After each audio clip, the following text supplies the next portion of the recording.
TNEB தமிழக அரசு மின்சாரத்துறையிலிருந்து ஒரு புது வேலைவாய்ப்புக்கான புது அரசாணை வந்திருக்கு. அதாவது ஒரு புது ஜிஓ ரிலீஸ் பண்ணிருக்காங்க.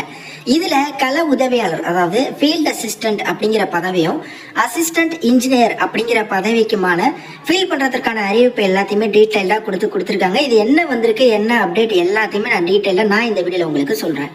ஓகே, இதுதான் பாத்தீங்கன்னா அந்த ஜிஓ. இந்த ஜிஓல என்ன சொல்லியிருக்காங்க அப்படிங்கறத நான் ஒன் பை ஒன்னா சொல்றேன். இதுல ஒரு 3 டேட் மென்ஷன் பண்ணிருக்காங்க. 2022, 24, அப்புறம் இந்த டேட். இந்த 3 டேட்ல பாத்தீங்கன்னா சில விஷயங்கள்லாம் நடந்திருக்கு. அதாவது ஃபர்ஸ்ட் இந்த 26/7/2022 2022ல என்ன பண்ணிருக்காங்க அப்படின்னா, டிஎன்இபி கிட்டத்தட்ட ஒரு 10,260 வேகன்சியை எங்களுக்கு ஃபில் பண்ணி கொடுங்க அப்படின்னு சொல்லி கவர்மெண்ட் அப்ரோச் பண்ணிருக்காங்க. அதுக்கப்புறம் பாத்தீங்கன்னா again 400 அசிஸ்டன்ட் இன்ஜினியர் எலக்ட்ரிக்கல்லையும் அப்புறம் 800 போஸ்ட் ஃபீல்ட் அசிஸ்டன்ட் ட்ரெயினி அப்படிங்கிற ரோலும் ஃபில் பண்ணி கொடுங்க அப்படின்னு சொல்லி 2024ல ரெக்வெஸ்ட் பண்ணிருக்காங்க. இப்போ பாத்தீங்கன்னா அசிஸ்டன்ட் இன்ஜினியர் எலக்ட்ரிக்கல்ல 400, ஃபீல்ட் அசிஸ்டன்ட் ட்ரெயினி 1850. ஸோ இவ்வளோ இந்த 2 பதவிகள் இவ்வளோ வேகன்சிஸ் ஃபில் பண்ணி கொடுங்க டிஎன்பிஎஸ்சி மூலமா அப்படின்னு சொல்லி இவங்க ரெக்வெஸ்ட் பண்ணியிருந்தாங்க. அதற்கான அப்ரூவலும் கிடைச்சிருக்கு.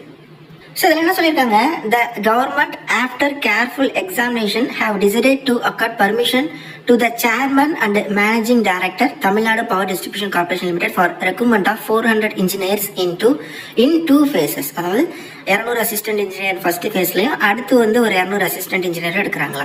அதே மாதிரி 1850 ஃபீல்ட் அசிஸ்டன்ட் டைரக்ட் ரெக்ரூட்மெண்டா through Tamil Nadu public service commission மூலமா ஆர்டர் விட்டு இவங்க எடுக்கிறாங்களா. இதற்கான அப்ரூவல் கிடைச்சிருச்சு கவர்மெண்ட்ல இருந்து. டிஎன்இபியோட சேர்மேனுக்கும் மேனேஜிங் டைரக்டருக்கும் அசிஸ்டன்ட் இன்ஜினியரை ஃபர்ஸ்ட் ஒரு 200, அடுத்து ஒரு 200 எடுக்கிறாங்களா. இந்த ஃபீல்ட் அசிஸ்டன்ட் பாத்தீங்கன்னா 1850 இதை தனியார் நோட்டிபிகேஷன் விட்டு இவங்க எடுக்கிறாங்களா. வந்துருமா ப்ரோ அப்படின்னா கண்டிப்பா வந்துதான் ஆகணும். ஏன்னா டிஎன்இபில அவ்வளோ பணிச்சுமை இருக்கு, நிறைய வேகன்சி இருக்கு, வேலை செய்ய ஆட்கள் ரொம்ப கம்மியா இருக்கு. வேகன்சி விட்டே பல வருடங்கள் ஆகுது. இந்த அசிஸ்டன்ட் இன்ஜினியரை பொறுத்தவரையும் டிஎன்பிஎஸ்சியோட கம்பெனி டெக்னிக்கல் சர்வீஸ் எக்ஸாமினேஷன்ல கொடுத்துருக்காங்க. இப்போ கூட நோட்டிபிகேஷன் வந்தது. அதில் கூட பாத்தீங்கன்னா இவங்க அந்த அசிஸ்டன்ட் இன்ஜினியர் எல்லாமே வந்திருந்தது. 2020ல இந்த ஃபீல்ட் அசிஸ்டன்ட் ட்ரெயினி அப்படிங்கிற நோட்டிபிகேஷன் டிஎன்இபில இருந்து ரிலீஸ் பண்ணியிருந்தாங்க. இந்த முறை தான் சொல்லியிருக்காங்க, இது பாத்தீங்கன்னா டிஎன்பிஎஸ்சி கொண்டு நிரப்புவோம் அப்படின்னு சொல்லி. ஸோ டிஎன்பிஎஸ்சி பாத்தீங்கன்னா இதற்கான எக்ஸாம் கண்டக்ட் பண்ணுவாங்க.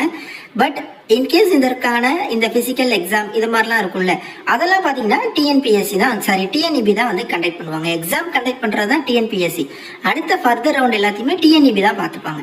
இந்த ஃபீல்ட் அசிஸ்டன்ட் ட்ரெயினி இதற்கான எலிஜிபிலிட்டி என்ன அப்படின்னா ITI. So ITI electrician, wireman இல்ல எலக்ட்ரிக்கல் ட்ரேட்ல முடிச்சவங்களுக்கான வாய்ப்பு. இது ஃபீல்ட் அசிஸ்டன்ட் கள உதவியாளர் அப்படின்னு சொல்லுவாங்க. ஃபீல்டில் இறக்கி ஒர்க் பண்றவங்க. ஸோ அதுக்கு மினிமம் எலிஜிபிலிட்டியா இவங்க ஐடிஐ அப்படிங்கிறது டிமாண்ட் பண்றாங்க. ஸோ ஐடிஐ நான் சொன்ன ட்ரேட்ல முடிச்சவங்களுக்கு மட்டும்தான் இந்த ஆப்பர்ச்சுனிட்டி. ஸோ இதான் பார்த்தீங்கன்னா தற்போது டிஎன்இபில இருந்து வந்திருக்கக்கூடிய அப்டேட்டு. ப்ரோ மற்ற போஸ்டிங்லாம் எதுவும் அப்டேட் இருக்கா அப்படின்னா மற்ற எந்த போஸ்டிங் தொடர்பாகவும் எந்த அப்டேட்டும் இல்லை.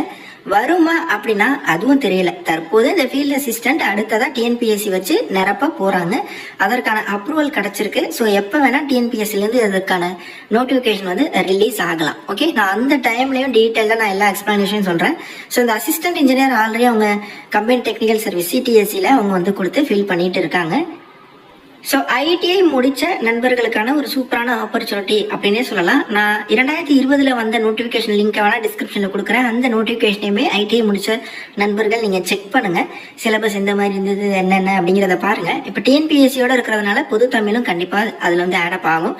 டிஎன்பிஎஸ்சி வந்துட்டாலே அந்த பொது தமிழ் அப்படிங்கிறது மினிமம் எலிஜிபிலிட்டி. ஸோ அதுல நீங்க ஒரு குறிப்பிட்ட மதிப்பெண் எடுத்தே ஆகணும். தமிழ் அப்படிங்கிறது நீங்க அடிஷனலா படிச்சே ஆகணும். பிளஸ் டெக்னிக்கல் அப்படிங்கிறதும் இருக்கும். ஓகே, வேற எந்த அப்டேட் வந்தாலும் நான் தெரியப்படுத்தினேன். இது போன்ற important update, free job updates எல்லாத்தையுமே தெரிஞ்சுக்க கண்டிப்பா நம்ம சேனலை சப்ஸ்கிரைப் பண்ணிக்கோங்க. நிறைய பேருக்கு ஷேர் பண்ணுங்க. தேங்க்ஸ் ஃபார் வாட்சிங். Take care and by.